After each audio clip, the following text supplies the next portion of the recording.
Dan saudara, untuk selanjutnya kami juga akan mengajak Anda untuk memantau dari berbagai daerah. Namun sebelumnya, saudara, tim Basarnas melakukan evakuasi korban yang terluka akibat banjir bandang dari wilayah Palembayan, Kabupaten Agam, Provinsi Sumatera Barat. 8 orang dibawa ke Rumah Sakit Lubuk Basung Agam. Karena banyak jalan yang terputus, saudara, para korban dibawa menuju Rumah Sakit Lubuk Basung Agam dengan menggunakan helikopter. Nagari Salareh Aya Timur, Kecamatan Palembayan, Kabupaten Agam merupakan salah satu daerah yang terisolasi akibat banjir dan juga longsor yang tengah melanda Aceh, Sumatera Utara, dan Sumatera Barat. Rata-rata, saudara, korban mengalami patah tulang dan patah terbuka sehingga perlu penanganan medis yang lebih memadai. Selain fokus untuk mencari korban hilang, penanganan korban yang mengalami luka akibat kejadian bencana juga menjadi fokus dan perhatian utama tim gabungan.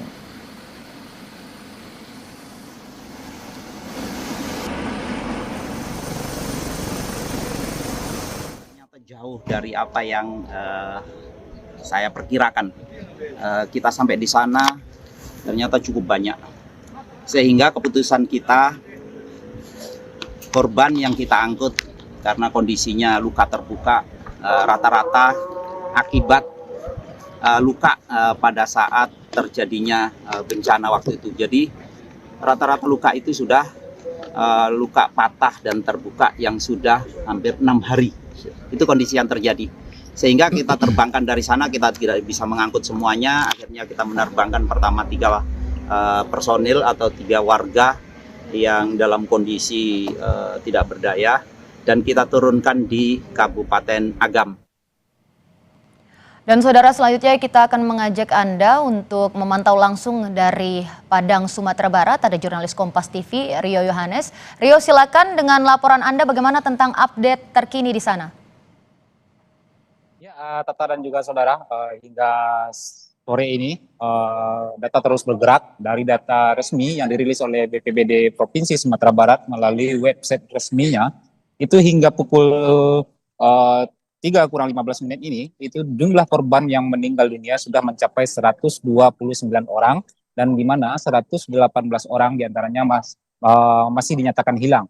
Jadi total jumlah korban itu terus bergerak. Dan saat ini saya berada di salah satu kecamatan yang terdampak parah di Kota Padang, yaitu di Kecamatan Koto Tangah, di Jalan Kampungan 2. Di sini ini salah satunya adalah banjir bandang juga menerjang di daerah ini. Ini di posko di belakang saya adalah posko bantuan dan juga posko pengungsian yang dijadikan oleh warga. Di sini bisa disampaikan bahwasanya bantuan sudah banyak dan masih menumpuk di sini, belum disebar ke masyarakat yang terdampak. Tadi juga ada kedatangan dari Menko bidang pangan, Bapak Zulhas juga datang ke sini, dan kedatangan beliau itu disambut oleh isak tangis oleh korban yang ada di sini karena mereka mengaku belum menerima bantuan di TKP. Jadi mereka harus datang ke sini untuk menyebut dan memohon-mohon dulu baru bisa mendapat bantuan dari posko ini, sehingga dia menyampaikan kekesalannya dan menangis kepada Bapak Zulhas tadi. Demikian, Tata. Baik, Rio. Lalu apa saja yang dibutuhkan untuk para pengungsi di sana? Apakah logistik sudah secara merata diberikan? Ya, ini kembali lagi kepada tipikal masyarakat karena di sini bantuan logistik itu sudah memadai, tapi memang masih menumpuk di sini dan terfokus kepada warga yang mengungsi di sini. Sementara ada beberapa di antara warga kita yang masih enggan untuk mengungsi. Ketika mereka merasa sudah aman, mereka kembali ke rumah dan untuk bersih-bersih, mereka tidak kembali lagi ke pengungsian ini. Sehingga ini luput dari pantauan dari tim gabungan. Dan tadi ibu tadi sudah didata kembali oleh tim yang ada di posko ini dan segera berjanji akan mengantarkan bantuan ke rumah dia karena dia memang tidak ingin di sini di posko pengungsian yang ada di masjid ini. Demikian, Tata.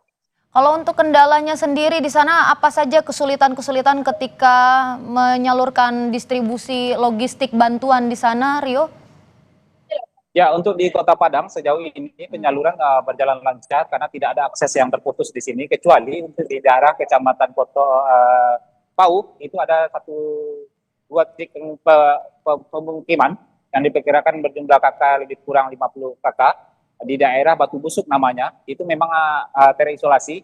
Dan untuk menyalurkan bantuan pemuda-pemuda di sana, dia bergerak menjadi relawan kebencanaan, memikul bantuan logistik baik itu berupa pakaian, berupa obat-obatan dan makanan. Itu mereka pikul menyusuri tebing-tebing perbukitan itu dapat menjangkau daerah yang masih terisolasi tersebut. Dan untuk sejauh ini itu koordinasinya sudah bagus dan bantuan sudah tersampai ke sana. Sementara untuk kabupaten kota yang lain itu ada 2 kabupaten kota yang juga cukup dampak terparah, yaitu Kabupaten Pasaman Barat dan juga Kabupaten Agam. Nah, di Kabupaten Agam ini di Malala itu masih ada daerah yang terisolasi dan juga di daerah penyelayan tadi dan juga di Kabupaten Pasaman Barat. Nah, dari 2 kabupaten ini penyalurannya memang harus melalui darat dan itu sudah dilakukan, dan juga melalui di Pasaman Barat itu melalui jalur laut penyaluran bantuannya, dan juga sudah dilakukan oleh pemerintah provinsi. Kemarin itu Wakil Gubernur Sumatera Barat, Pasko, sudah sampai ke titik-titik yang belum terjangkau dengan helikopter dan juga menggunakan kapal untuk menyalurkan bantuan bagi warga yang di sana. Demikian, Tata.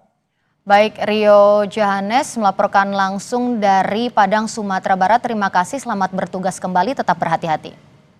Dan saudara, Breaking News Kompas TV masih akan terus kami lanjutkan seusai jeda, tetaplah bersama kami.